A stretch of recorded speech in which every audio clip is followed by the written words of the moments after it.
বৃহস্পতিবার নজিরবিহীন ঘটনা ঘটে গেল কলকাতা হাইকোর্টে। আইনজীবীর কালো পোশাকে কলকাতা হাইকোর্টে পৌঁছে যান রাজ্যের প্রাক্তন মুখ্যমন্ত্রী মমতা বন্দ্যোপাধ্যায়। তবে সেই আদালত চত্বরেই যা ঘটল তা কার্যত আরও নজিরবিহীন হয়ে থেকে গেল। ৪ মে ফল ঘোষণার পর থেকেই উত্তপ্ত রাজ্য রাজনীতি। ভোট পরবর্তী হিংসার মামলা গড়িয়েছে আদালত পর্যন্ত। এসবের মাঝেই বৃহস্পতিবার সকালে ফের আইনজীবীর কালো পোশাকে এজলাসে দাঁড়ান রাজ্যের প্রাক্তন মুখ্যমন্ত্রী মমতা বন্দ্যোপাধ্যায়। তবে সওয়াল জবাব শেষে বেরোনোর সময় বেনজির পরিস্থিতির মুখে পড়েন তিনি। আদালত চত্বরেই তাকে লক্ষ্য করে ওঠে চোর চোর স্লোগান।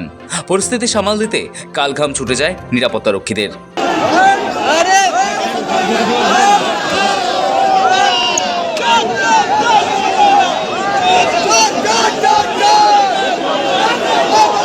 আইনজীবীর কালো কোটে প্রাক্তন মুখ্যমন্ত্রী। গত 12ই মে রাজ্যে বিজেপি আশ্রিত দুষ্কৃতীদের তাণ্ডব রুখতে কলকাতা হাইকোর্টের দ্বারস্থ হয়েছিল তৃণমূল কংগ্রেস। আইনজীবী শীর্ষানু বন্দ্যোপাধ্যায়ের দায়ের করা সেই জনস্বার্থ মামলার শুনানিতেই সওয়াল করতে নামেন খোদ প্রাক্তন মুখ্যমন্ত্রী। বৃহস্পতিবার সকাল 10:15 নাগাদ সকলকে চমকে দিয়ে হাইকোর্টে উপস্থিত হন মমতা বন্দ্যোপাধ্যায়। পরনে ছিল আইনজীবীদের চিরপরিচিত কালো কোট। প্রধান বিচারপতি সুজয় পাল এবং বিচারপতি পার্থসারথী সেনের ডিভিশন বেঞ্চে দলের হয়ে সওয়াল করেন তিনি। আদালত চত্বরে তুলকালাম কাণ্ড। শুনানি শেষে মমতা বন্দ্যোপাধ্যায় যখন এজলাস থেকে বেরিয়ে আসেন তখনই আসল উত্তেজনা ছড়ায়। তৃণমূলপন্থী আইনজীবীরা তাকে ঘিরে থাকলেও ভিড়ের মধ্যে থেকে আচমকাই চোর চোর স্লোগান উঠতে শুরু করে। পরিস্থিতি বেগতিক দেখে তড়িঘড়ি প্রধান বিচারপতির দৃষ্টি আকর্ষণ করেন কল্যাণ বন্দ্যোপাধ্যায় এবং মমতা বন্দ্যোপাধ্যায় স্বয়ং।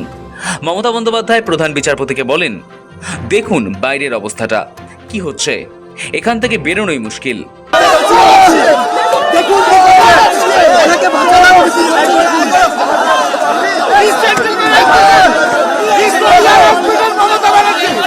তবে প্রধান বিচারপতি পরিস্থিতি শান্ত করার জন্য আইনজীবীদের অনুরোধ জানালেও লাভ বিশেষ হয়নি।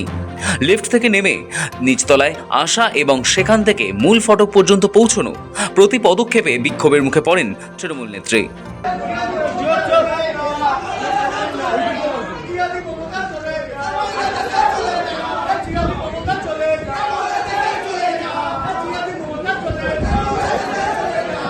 পরিস্থিতি সামাল দিতে কালঘাম ছুটল নিরাপত্তারক্ষীদের। এতটাই ভিড় ছিল, হাইকোর্টের মূল প্রবেশদ্বারে যে মেটাল ডিটেকটিভ গেট ছিল সেই গেট উল্টে পড়ে যায়। ধাক্কাধাক্কি পরিস্থিতি তৈরি হয়। ভিড় ঠেলে মমতাকে গাড়িতে তুলতে কার্যত হিমশিম খেতে হয় পুলিশ এবং তৃণমূলের লিগ্যাল সেলের সদস্যদের। সামনে আসা ভিডিওতে দেখা যাচ্ছে আইনজীবী এবং সাধারণ মানুষের প্রবল ভিড়ে কার্যত অবরুদ্ধ হয়ে পড়ে হাইকোর্ট চত্বর। নিরাপত্তার বেষ্টনী ভেঙে মমতার গাড়ির সামনে পৌঁছে যান অনেকেই। চরম বিশৃঙ্খলার মধ্যে কোনো রকমে গাড়িতে উঠে আদালত চত্বর থেকে বেরিয়ে যান মমতা বন্দ্যোপাধ্যায়। হাইকোর্টে 2টি মামলার শুনানি। ভোট পরবর্তী হিংসার মামলা গড়িয়েছে কলকাতা হাইকোর্ট পর্যন্ত। মূলত কলকাতা হাইকোর্টে 2টি মামলার শুনানি হয় প্রধান বিচারপতির বেঞ্চে। ঋতাঙ্কর দাস একটি মামলা দায়ের করেন, হক মার্কেটে জেসিবি দিয়ে মূর্তি ভাঙা ইত্যাদি নিয়ে মামলা করেন।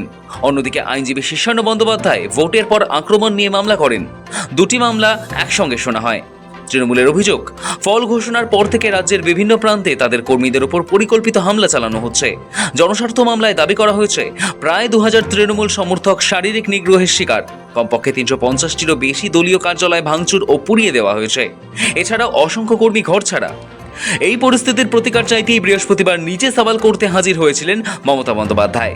তবে মামলার আইনি লড়াই ছাপিয়ে দিন শেষে আলোচনার কেন্দ্রে চলে আসে আদালত চত্বরে প্রাক্তন মুখ্যমন্ত্রীকে ঘিরে ওঠা সেই বিতর্কিত স্লোগান। শফিক চ্যানেলের রিপোর্ট, সময় কলকাতা।